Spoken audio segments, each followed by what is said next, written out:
In today's video, I'm going to teach you how to share an eBay link. By the end, you'll know the simplest way to point someone directly to the exact item you're looking at, whether you're on a computer, a tablet, or a phone.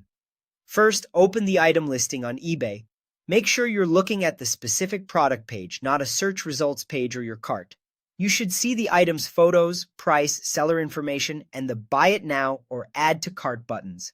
Give the page a second to fully load so the link reflects the correct item and any selected options like size or color. Next, highlight the URL in the address bar.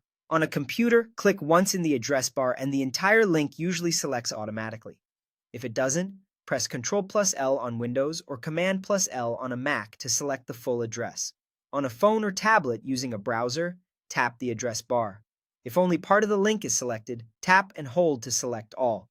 You'll know it's highlighted when the link is shaded. Now copy it. On Windows, press Ctrl+C. On a Mac, press Command+C. If you prefer the mouse, right-click the highlighted link and choose Copy. On a touch device, long press the selected link and tap Copy. Some devices briefly show a copied confirmation. If you see that, you're good to go.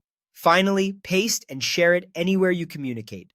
Open your messaging app, email, group chat, or document, click or tap where you want the link, and paste. On Windows, use Ctrl+V. On a Mac, Command+V. On mobile, long press and tap paste.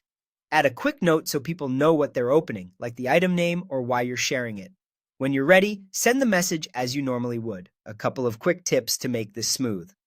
Before you send, glance at the link in your message to make sure it looks complete. It should start with HTTPS and include the eBay domain. If you want extra peace of mind, paste the link into a new browser tab to confirm it opens the right item. If the person you're sharing with is in a different country, the link may automatically redirect to their local eBay site, which is normal. And if the URL looks long, don't worry. Most apps handle long links just fine and still take people straight to the listing. That's all there is to it. Open the listing, highlight the address, copy it, then paste and share wherever you like. Thanks for watching and happy sharing.